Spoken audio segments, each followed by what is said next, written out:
Sir मैं जानना चाहूंगा पार्किंसन बेसिकली होता क्या है? सर हमारे दिमाग के अंदर बहुत सारे हिस्से होते हैं जी। तो हर हिस्से का काम कुछ ना कुछ बॉडी के मूवमेंट्स में जी इज इट पॉसिबल कि जो वो आदमी बुजुर्ग हो जाए, जरूरी नहीं हो पार्किंसन की वजह से जी, ट्रेमर्स आए? जी तो तो एक्चुअली उसमें क्या डिफरेंस आता है? इसमें क्या होता है, जो पार्किंसन के भी जो मरीज रहते हैं जिनको कंपन हो रही होती है जी। तो घर के लोग जो होते हैं ये समझते हैं कि उम्र की वजह से इनको कंपन हो रही है। तवे का वेट बहुत कम होता है और वो उसको उठाते हैं तो उसमें उनका हाथ इतना हिलता है कि तवा गिर तक जाता है। तो वो क्या है, वो पार्किंसन है या नॉर्मल ट्रेमर्स है? ट्रेमर्स के बहुत सारे कारण होते हैं जी। एक कॉमन जो कारण देखने को मिलता है वो कभी कभी ट्रेमर्स होता है जब हम स्ट्रेस में हैं, एंजाइटी हो रहा है तो एनहेंस्ड फिजियोलॉजिकल ट्रेमर बोलते हैं उसको। क्या इस पार्किंसन समस्या का रूरल और अर्बन एरिया में कुछ डिफरेंस आता है या दोनों में सिमिलर चलता है? सर रूरल में तो क्या होता है कि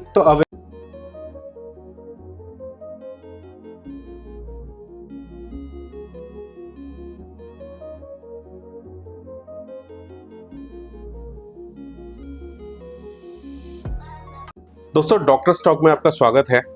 आज हम एक टॉपिक पे बात करने वाले हैं जो यूजुअली लोगों को अधिक उम्र के कारण या जो हेरिडिटी होती है उसके कारण होता है। तो हम बेसिकली बात कर रहे हैं पार्किंसंस के बारे में।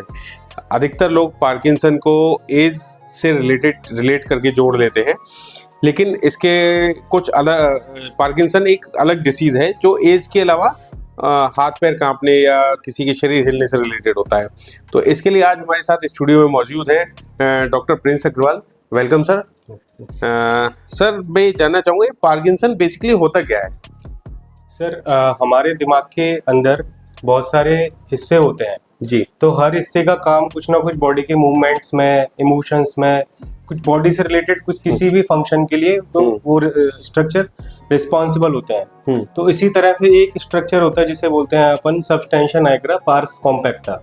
ओके। तो उसमें बेसिकली क्या होता है, कुछ सेल्स होती हैं जो कि डोपामिन केमिकल बनाती हैं। ओके। डोपामिन केमिकल क्या करता है, जैसे कि हम नॉर्मल जो वॉक कर रहे हैं, हमारी वॉक करने की स्पीड है, सारे जो हाथ पैर के मूवमेंट्स हैं उनकी जो स्पीड है उन सबको डिसाइड करता है। राइट। तो जब ये डोपामिन केमिकल बनना बंद हो जाता है, एक प्रोटीन होती है जिसे बोलते हैं अल्फा सिन्यूक्लिन।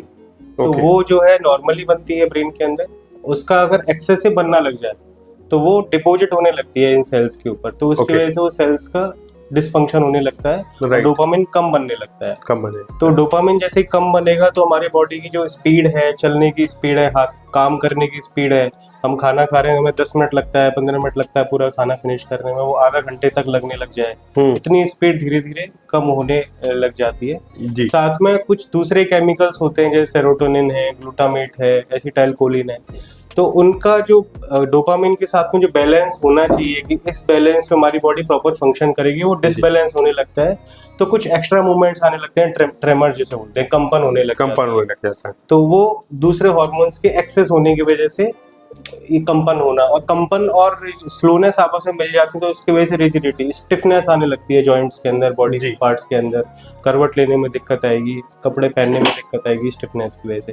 तो मेन जो सिम्टम्स रहते हैं पार्किंसन बीमारी के, ये कंपन होना, धीमापन आना चाल में, और बॉडी में स्टिफनेस लगना। तो इस तरह के सिम्टम्स हमें इस बीमारी में देखने को मिलते हैं जी, जो कि डोपामिन कम होने की वजह से होती है। मतलब बेसिक रीजन ये है कि हमारी जो व्यक्ति होता है उसका डोपामिन लेवल कम होने लगता है। हाँ, डोपामिन लेवल कम होता है। ओके। तो वो डिजीज के अंदर ऐसा होने लगता है। ओके। अच्छा सर, ये किस एज ग्रुप के लोगों के साथ होता है, और अधिकतर क्या केवल बुजुर्गों के अलावा जवानों में भी ये पॉसिबिलिटीज हैं? अक्सर जो केसेस जो पार्किंसन डिजीज के जो हमें मिलते हैं वो 60 से 65 साल के बाद नॉर्मली मिलते हैं। लेकिन अभी ट्रेंड क्या है, जैसे कि ज्यादा लोग डायग्नोसिस बना पा रहे हैं, डॉक्टर्स ज्यादा अवेलेबल है, पेशेंट्स में अवेयरनेस है, तो वो जल्दी आके दिखाते, कुछ भी दिक्कतें आती हैं तो देखा है। तो एक 60 साल के बाद जो पार्किंसन की बीमारी आती है उसे क्लासिक पार्किंसन डिजीज बोलते हैं, लेट आ रही है। कुछ अर्ली ऑनसेट होता है, जैसे 50 साल के अगर पहले पार्किंसन के लक्षण जो मैंने बताया वो लक्षण 50 साल से पहले आने लगते हैं, अर्ली ऑनसेट पार्किंसन बोलते हैं। और 40 साल की कम उम्र से पहले आने लगे तो यंग ऑनसेट पार्किंसन डिजीज। तो ये अर्ली ऑनसेट वाले जो पेशेंट्स हैं उनकी भी प्रिवेलेंस धीरे धीरे बढ़ रही है जी। ओके। अच्छा, पार्किंसन और जो नॉर्मल एजिंग ट्रेमर्स होते हैं, क्योंकि जी इज इट पॉसिबल कि जो वो आदमी बुजुर्ग हो जाए, जरूरी नहीं वो पार्किंसन की वजह से जी, ट्रेमर्स आए? जी। तो एक्चुअली उसमें क्या डिफरेंस आता है? इसमें क्या होता है, जो पार्किंसन के भी जो मरीज रहते हैं जिनको कंपन हो रही होती है, जी। तो घर के लोग जो होते हैं ये समझते हैं कि उम्र की वजह से इनको कंपन हो रही है। जी। ऐसा नहीं होता। तो दोनों की जो कंपन की जो प्रॉब्लम होती है कंपन की, वो अलग होती है। जो नॉर्मल जो एजिंग की कंपन होती है, कई बार उसे हम एसेंशियल ट्रेमर बोलते हैं, वो जब होती है जब हम किसी काम को कर रहे होते हैं, जैसे कि मैं हाथ को ग्लास पकड़ने के लिए हाथ को आगे लेके जा रहा हूँ, तब हाथ हिलने लगे मेरा। ओके। या मैंने कोई चाय पकड़ी हुई है, कप हिल रहा है। कुछ भी काम करने पे जो ट्रेमर्स आ रहे हैं, इसे एक्शन ट्रेमर बोलते हैं जी। तो ये एज के साथ देखने को मिलते हैं। ओके। और जैसे कि मैं आपसे बात कर रहा हूँ, मेरे हाथ आराम से रखे हैं, अपने आप से अंगूठा हिलने लग रहा है। ओके। हाथ, इसे बोलते हैं रेस्ट ट्रेमर। मैं बात कर रहा हूँ, टीवी देख रहा हूँ, कुछ काम कर रहा हूँ, चुपचाप से बैठा हुआ हूँ और मेरे हाथ हिलने लग हाथ जाए, पैर हिलने हिलने लग जाए, तो इसे बोलते हैं रेस्ट ट्रेमर। या मैं चल रहा हूँ, हाथ मेरे रेस्ट पे है, तो वो अपने आप चलते चलते हिल रहे हैं। राइट। जब मैं स्ट्रेस में हूँ, अपने आप से बैठा हुआ स्ट्रेसफुल सिचुएशन में हूँ, तो अपने आप हिलने लग जाते हैं। तो ये पार्किंसन के ट्रेमर होते हैं। और पार्किंसन के जो ट्रेमर होते हैं यूजुअली एक हाथ में पहले शुरू होंगे, एसिमेट्रिक होते हैं। ओके। राइट हैंड में या लेफ्ट हैंड से शुरू होंगे। लेकिन एसेंशियल ट्रेमर जो उम्र वाले होते हैं, दोनों हाथों में एक साथ हिलेंगे। तो ये फर्क होता है दोनों। अच्छा, एक क्वेश्चन मेरे पास अभी माइंड में आया, ऑब्वियसली मेरी लिस्ट में नहीं था, कि जो पेशेंट नॉर्मल ट्रेमर्स वाले होते हैं एज रिलेटेड, कि कुछ मैंने पेशेंट्स ऐसे देखे हैं, कुछ लेडीज ऐसी देखी हैं कि उनको वो कप पकड़ रही हैं तो हाथ हिल रहा है, कोई काम कर रहे हैं तो हाथ हिल रहा है। इवन जैसे तवे का वेट बहुत कम होता है और वो उसको उठाते हैं तो उसमें उनका हाथ इतना हिलता है कि तवा गिर तक जाता है। तो वो क्या है, वो पार्किंसन है या नॉर्मल ट्रेमर्स? ट्रेमर्स के बहुत सारे कारण होते हैं जी। एक कॉमन जो कारण देखने को मिलता है वो कभी कभी ट्रेमर्स होता है जब हम स्ट्रेस में हैं, एंजाइटी हो रहा है, एनहेंस्ड फिजियोलॉजिकल ट्रेमर बोलते हैं उसको। ओके। ज्यादा कैफीन इंटेक कर लिया, या कुछ ड्रग्स होती हैं, जैसे कि अस्थमा के पेशेंट्स हैं, वो इनहेलर्स लेते हैं, तो उससे भी एक्शन ट्रेमर जो बोल रहा हूँ उस तरह के ट्रेमर्स आने लगते हैं। ओके। कुछ फैमिलियल ट्रेमर्स भी होते हैं जो एसेंशियल ट्रेमर होते हैं, थोड़ा अर्ली एज पे भी शुरू हो जाते हैं। ओके। तो जो कुछ सामान पकड़ रहे हैं तभी वो कंपन आएगा। वो यूजुअली बिनाइन रहते, बहुत ज्यादा नहीं बढ़ते, लेकिन कई बार बढ़ने भी लग जाते हैं। तो अगर वो परेशानी कर रहे हैं, हमें काम करने में तकलीफ दे रहे हैं, तो हमें उनकी मेडिसिन भी शुरू करनी पड़ जाती है। ओके। पर यूजुअली मैंने वही जो डिफरेंस है रेस्ट ट्रेमर में और एक्शन ट्रेमर में, वो इम्पोर्टेंट रहता है। ओके। अच्छा, जैसे अभी बहुत सारे लोग वाकई में ये जानते ही नहीं है कि उनके ट्रेमर्स क्या है, पार्किंसन है या नॉर्मल है। तो क्या इंडिया में जो हमारी पार्किंसन की मेडिसिन है उनकी अवेलेबिलिटी कैसी है? पहले तो नॉर्मल ट्रेमर के लिए पार्किंसन की दवाइयां हम नहीं दे सकते। जो एक्शन ट्रेमर है, एज के वाले जो ट्रेमर हैं, ये ड्रग्स से जो ट्रेमर्स आ रहे हैं, उनमें पार्किंसन की दवाइयां काम नहीं करेंगी। हाँ, कुछ दवाइयां ऐसी होती हैं, उन दवाइयों से पार्किंसन बीमारी बन जाती है, दोनों हाथों में भी ट्रेमर आते हैं, तो हमें उस दवाई को बंद करना है और पार्किंसन की दवाइयां साथ में दे सकते हैं उस केस में। पार्किंसन की जो दवाइयां हैं जो हमारे पास अवेलेबल हैं, वो सब तरह की दवाइयां जो भी एविडेंस बेस्ड हैं, चाहे बाहर मिलते हैं, सारी दवाइयां हम यूज करते हैं जी। इसमें कॉमनली जो हम दवाई यूज करते हैं वो लीवोडोपा कार्बिडोपा होती है जो सबसे पहले, और डोपामिन एगोनिस्ट होती है, जैसे कि आपने नाम सुना प्रेमीपेक्सोल, रोपार्क टैबलेट जी, ये टैबलेट्स होती हैं। और थोड़ी एडवांस टैबलेट्स में रेसेजिलिन टैबलेट होती है, सेलेजिलिन टैबलेट होती है, एमेंटेडिन टैबलेट्स होती हैं। ये सारी टैबलेट्स हमारे पास अवेलेबल हैं। कुछ नई दवाइयां भी अभी रिसेंटली अप्रूव्ड हुई हैं, जैसे कि सफिनामाइड है, एपोमॉर्फिन के इंजेक्शन है, वो सब भी हम यूज करते हैं। सब दवाइयां अवेलेबल हैं हमारे पास इंडिया में। अच्छा सर, एक चीज जो मैंने नोटिस करी कि जो पार्किंसन के पेशेंट्स होते हैं उनको, जैसे आपने बताया भी, स्टिफनेस होती है, तो दूसरा उनको सबसे बड़ी प्रॉब्लम ये होती है कॉन्स्टिपेशन की जी। अब प्रॉब्लम ये आता है बहुत सारे लोगों को कि कॉन्स्टिपेशन हो रहा है, तो वो यूजुअली जो हमारी मेडिसिन आती हैं एलोपैथिक में वो लेते हैं, लेकिन उससे उनको लूज मोशंस भी हो जाते हैं। तो इसके लिए क्या फिर मैनेजमेंट करते हैं?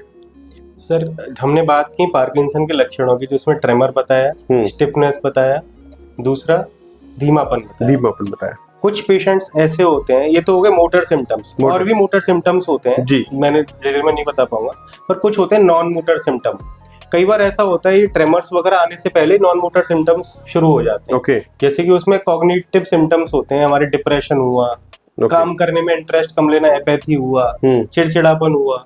कॉन्स्टिपेशन एक सिम्टम होता है जो कईयों सालों से चल रहा है पेशेंट को, और उनको बाद में पार्किंसन हो गया। पार्किंसन तो कॉन्स्टिपेशन एक कॉमन नॉन मोटर सिम्टम होता है जो पार्किंसन पेशेंट में देखा जाता है। और भी कुछ नॉन मोटर सिम्टम्स होते हैं, उसमें एक सिम्टम होता है सूंघने की क्षमता कम हो जाना। अच्छा। तो कुछ जैसे एनोस्मिया बोलते हैं, तो पार्किंसन पेशेंट में पार्किंसन बीमारी शुरू नहीं हुई है, उससे पहले कईयों साल से उनकी सूंघने की क्षमता जो शक्ति है वो कम हो गई है या खत्म हो गई है। Okay. और सिम्टम्स होते हैं स्लीप रिलेटेड सिम्टम्स होते हैं, दिन में ज्यादा नींद आना, रात को नींद नहीं आना, रात में सपने में चिल्लाना, हाथ पैर फेंकना, जिसे बोलते हैं इनेक्टमेंट आउट ऑफ ड्रीम्स, जिसे रैम बिहेवियर डिसऑर्डर बोलते हैं, REM स्लीप में होता है ये। तो ये बड़ा कॉमन होता है। पार्किंसन बीमारी से कईयों साल पहले से ही शुरू हो सकते हैं ये सब प्रॉब्लम्स। स्लीप की प्रॉब्लम, डिप्रेशन की प्रॉब्लम, कॉन्स्टिपेशन की प्रॉब्लम, सूंघने वाली प्रॉब्लम। पार्किंसन अभी 60 साल पे शुरू हुआ है, पता चला ये सारे सिम्टम को 40 साल की उम्र से चल रहे हैं। राइट, ये सब बिहेवियरल सिम्टम्स हो गए, ये सब हो गए। अच्छा सर, ये जो कॉन्स्टिपेशन का प्रॉब्लम है, इसको फिर क्या हमारी मेडिसिन में हम लोग इसे मैनेज कर पाते हैं? हम कई बार पार्किंसन की दवाइयाँ शुरू करते हैं, उसी से बहुत सिम्टम्स रिलीफ हो जाते हैं कॉन्स्टिपेशन के। ओके जी। तो ऐसे पेशेंट्स को हम मोटिवेट करते हैं डाइट के लिए, जो हाई फाइबर डाइट लें, कम से 20 से 25 ग्राम हाई फाइबर होना चाहिए डाइट के अंदर। जिसमें फ्रूट्स होते हैं, वेजिटेबल्स होते हैं, इन सबको इनकी मात्रा सही होनी चाहिए डाइट के अंदर। तो इन सब चीज़ों के लिए कुछ फ्रूट्स, ड्राई फ्रूट्स होते हैं, जैसे कि आपके मुनक्का हो गए या अंजीर हो गए, तो इन सब चीज़ों के लिए मोटिवेट करते हैं। ये सब चीज़ें बहुत हेल्प करते हैं कॉन्स्टिपेशन में। अच्छा, क्या एंजाइटी इम्पैक्ट करती है पार्किंसंस को? बिल्कुल सर, मैंने बताया जैसे कि पार्किंसन की बीमारी में ऑलरेडी पेशेंट को बीमारी की वजह से एंजाइटी, डिप्रेशन, ये सब चीज़ें ज़्यादा होती हैं, और फिर उनको बीमारी की वजह से साइको सिम्टम्स बहुत ज़्यादा होते हैं जी, क्योंकि उनके पास वो सोशल प्रॉब्लम होने लगती हैं सिम्टम्स की वजह से, वो बाहर नहीं निकल पाते, या उनको एंजाइटी फील होती है बाहर निकलने में, वो कुछ काम जो करते थे वो काम करने में सक्षम नहीं हो पाते, तो इसकी वजह से एंजाइटी बढ़ती है। ऑब्वियसली विशियस साइकिल बन जाती है, एंजाइटी, डिप्रेशन होना।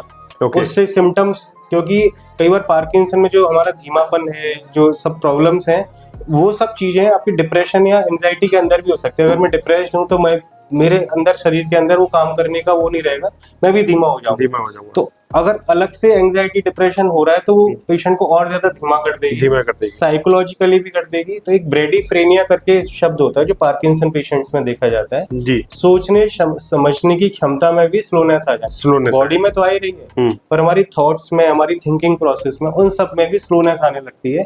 इसे ब्रेडीफ्रेनिया बोलते हैं। हम बहुत धीमे से सोच पाते हैं, जो मैं 2 मिनट में डिसाइड कर लेता हूँ, उनको 5 मिनट लग सकता है किसी चीज को डिसाइड करने में, समझने में, ये सब करने में। तो ये सब विशियस साइकिल बन जाती है। जो पार्किंसंस पेशेंट है उनका डिप्रेशन पहले से ही होता है, और ये सब सिम्टम्स की वजह से और ज्यादा डिप्रेशन। तो इसलिए फैमिली का कोऑपरेशन, डॉक्टर्स का कोऑपरेशन, सोसाइटी का कोऑपरेशन बहुत ज्यादा इम्पोर्टेंट होता है ओवरऑल मैनेजमेंट में।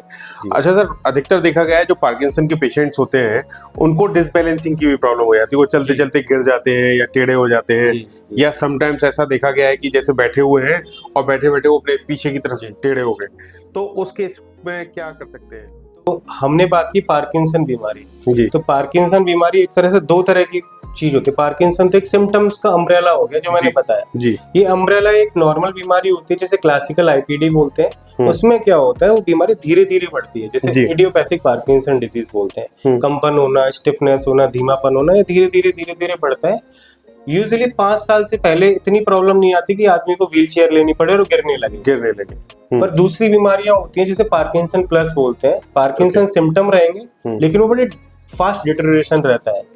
जो चल रहे हैं तो पीछे की तरफ गिर गए, उठ के बैठ के उठ रहे हैं तो बैलेंस नहीं बनेगा, पीछे की तरफ गिरने लग जाएंगे। 2-3-4 साल के अंदर व्हील चेयर यूज करने की स्थिति आ जाएगी। लेकिन नॉर्मल पार्किंसन पेशेंट जो लीवोडोपा खा रहे हैं सही चल रहे हैं, वो पेशेंट यूजुअली इस तरह की स्थिति में नहीं पहुंचते। कम से कम 5 से 7 साल लगते हैं उनको इस स्थिति में पहुंचने में, अगर फास्ट बढ़ रही हो बीमारी। नहीं तो 10, 12 साल, 15 साल तक आराम से चलती रहती है। ओके। तो अगर इस तरह के सिम्टम्स आ रहे हैं कि जल्दी से ही वो गिरने लग जाए, 1 साल के अंदर गिरने लगे बीमारी शुरू होने के, बहुत ज्यादा पेशाब की दिक्कतें आने लगी, निकलने की, बोलने की बहुत ज्यादा दिक्कतें आने लगी, बीपी अचानक से खड़े होने में फॉल करने लगी, जिसे ऑर्थोस्टैटिक हाइपोटेंशन बोलते हैं, अगर ये सब सिम्टम्स बहुत ज्यादा आ रहे हैं तो ये नॉर्मल वाली पार्किंसन बीमारी नहीं है। ये दूसरी वाली जो यूजुअली जो दवाइयों से ज्यादा रिस्पॉन्ड नहीं करती है, जिसे बोलते हैं अपन पार्किंसन प्लस सिंड्रोम्स। जिसमें प्रोग्रेसिव सुप्रान्यूक्लियर पैल्सी होती है, मल्टीपल सिस्टेमिक एट्रोफी होती है, कॉर्टिकोबेसल डिजनरेशन बीमारी करके सीबीडी बीमारी होती है। तो इस तरह की बीमारी थोड़ी सी खराब प्रोग्नोसिस होती है। बहुत अच्छा ट्रीटमेंट नहीं है, उनको रिहेबिलिटेशन के साथ ही हम सपोर्ट कर सकते हैं। अच्छा सर, क्या जैसे जो इस टाइप के लोग होते हैं जिनको चलने में प्रॉब्लम होती है, डिसबैलेंसिंग होती है, क्या मार्केट में कुछ ऐसे सपोर्ट सिस्टम अवेलेबल है जो उनके लाइफ स्टाइल को ईजी करे? इसमें सर सबसे बेस्ट रहता है, तो जैसे कि सिम्टम्स आए अपने डॉक्टर से मिले, तो डॉक्टर्स उनको बताते हैं, जैसे हम उनको बहुत शुरू से बता के चलते हैं कि आपको रिहेबिलिटेशन बहुत इंपॉर्टेंट है आपके लिए।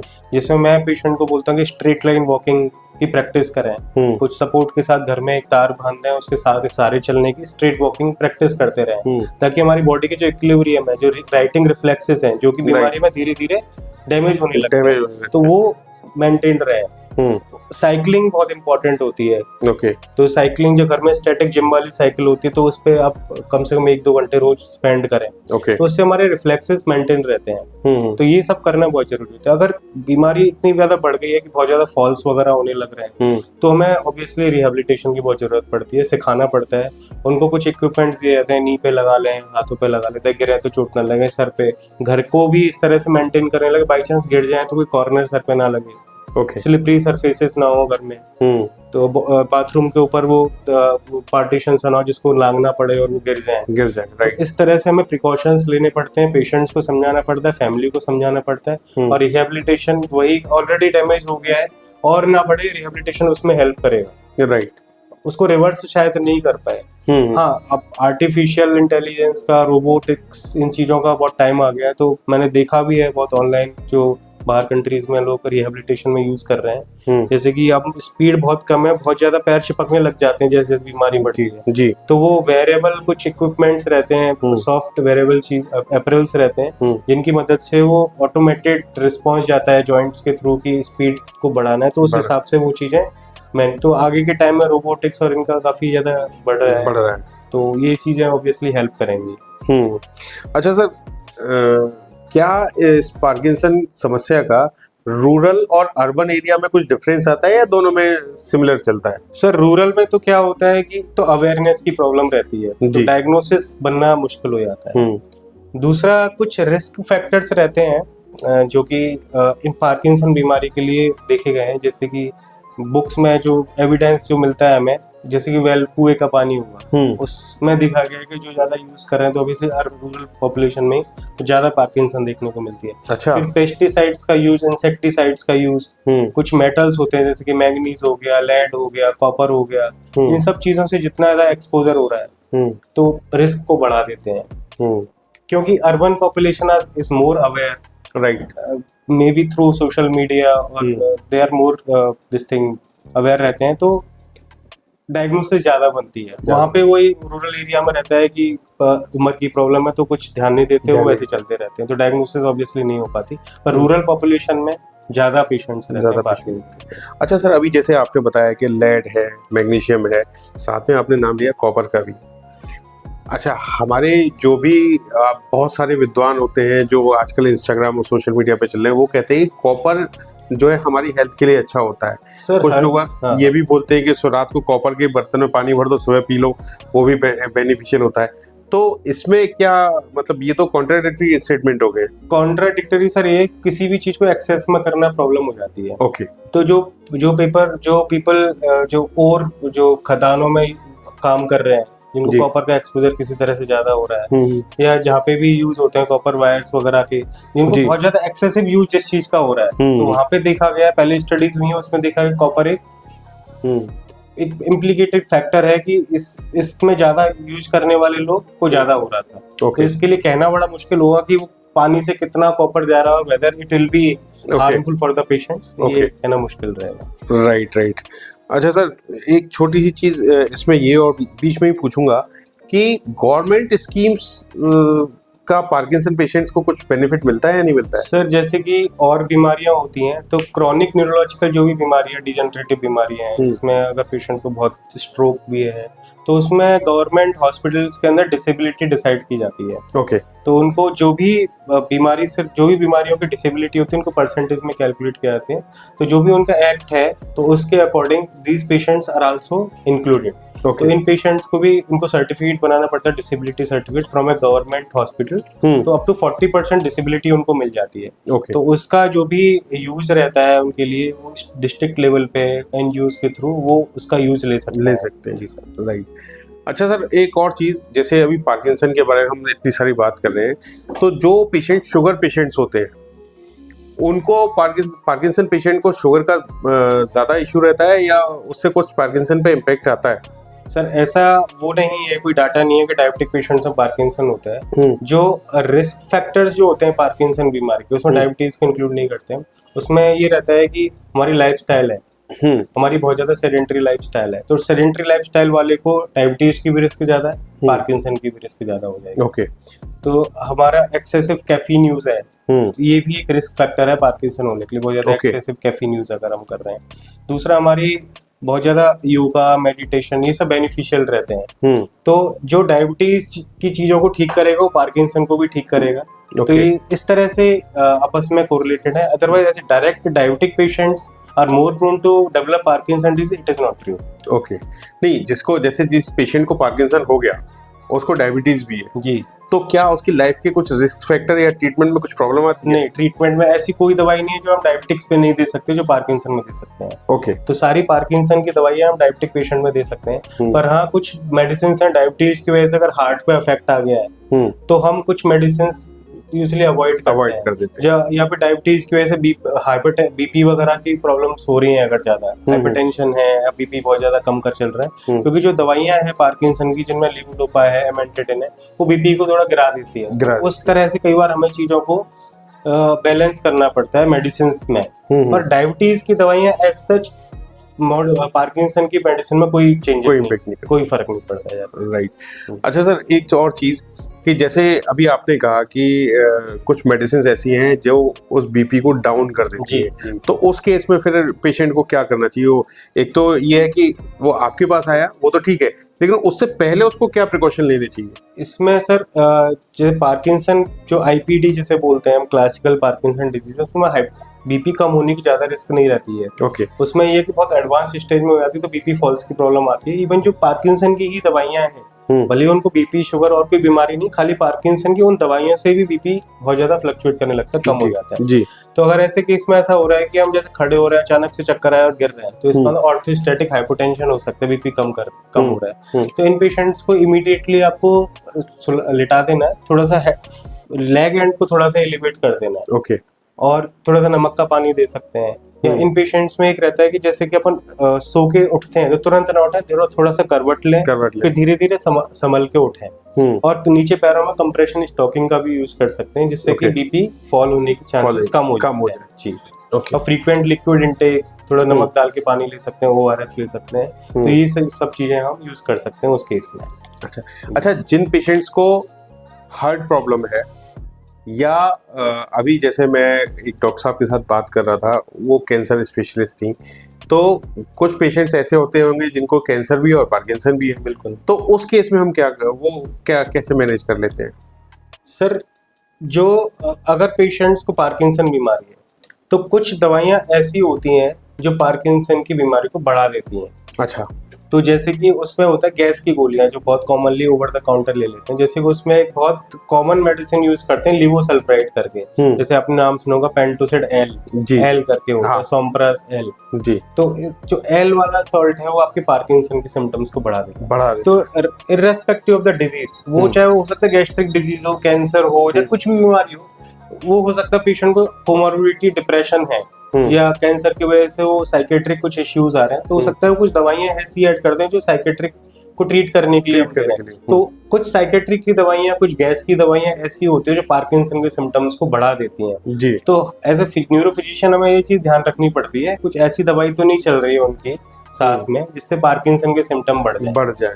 तो हमें हमेशा प्रिस्क्रिप्शन चेक करना होता है और क्या दवाइयां ले रहे हैं आप इन दवाइयों के अलावा जी। तो ये इम्पोर्टेंट है।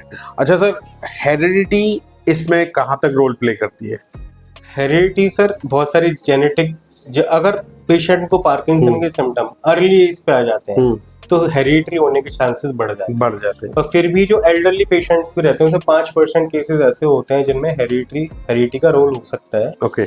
जिनमें जेनेटिक पार्किंसंस होते हैं तो उनके कुछ क्लूज होते हैं कि आपको हो सकता है कि जेनेटिक्स की वजह से आपको पार्किंसन हुई है, जैसे कि बहुत थोड़ा फास्ट प्रोग्रेशन हो रहा है या जो पार्किंसन की बीमारी है पैरों से शुरू हो रही है। अच्छा। या कुछ साइकेट्रिक मैनिफेस्टेशंस आ रहे हैं, हेलुसिनेशंस हो, हमें कुछ दिख रहा है लेकिन वो वास्तव में है, जिसे हेलुसिनेशन बोलते हैं। अगर हेलुसिनेशंस आ रहे हैं, बहुत ज्यादा साइकेट्रिक मैनिफेस्टेशंस जल्दी आ रहे हैं बीमारी में, तो और पैरों में डिस्टोनिया जिसे बोलते हैं कि अचानक से पैर का मुड़ जाना चलते चलते, डिस्टोनिया अगर पार्किंसन बीमारी में जल्दी शुरू हो गए या लीवोडोपा हम खा रहे हैं जो पार्किंसन बीमारी में हेल्प करती है जी। तो वो लीवोडोपा से डिस्किनेसियास होने लगे। ये डिस्किनेसिया होता है कि दवा का साइड इफेक्ट तो उस लीवोडोपा के साइड इफेक्ट जल्दी आ रहे हैं, तो उस केस में हम सस्पेक्ट करते हैं कि ये जेनेटिक तो नहीं है। तो जेनेटिक होने के लिए अर्ली ऑनसेट और जो साथ में सिम्टम्स पता है एक्स्ट्रा अगर ये आ रहे हैं तो जेनेटिक्स होने के चांसेस ज्यादा रहते हैं। अच्छा, जो नॉर्मल पेशेंट होते हैं और जो जेनेटिक्स वाले होते हैं, जैसे अभी मैं कुछ चीज़ों के बारे में जानता हूँ कि कुछ चीज़ों की आजकल मार्केट में वैक्सीन अवेलेबल है जी, और वो वैक्सीन लगा देते हैं तो उस चीज़ के होने का रिस्क फैक्टर थोड़ा कम हो जाता है। क्या ऐसा कोई वैक्सीनेशन है जो पार्किंसन के रिस्क फैक्टर को कम करता हो? नहीं सर, अभी ऐसा कोई वैक्सीन नहीं है जी। हालांकि पार्किंसन बीमारी को ठीक करने के लिए, खत्म करने के लिए अभी तक हमारे पे कोई ट्रीटमेंट नहीं है। ओके। इस फील्ड में एक्सपेरिमेंट चल रहे हैं, रिसर्च चल रहे हैं through gene therapy, through stem cell therapy, पर अभी तक हमारे पास कोई कोर एविडेंस नहीं है कि these things are beneficial to cure the disease. Okay.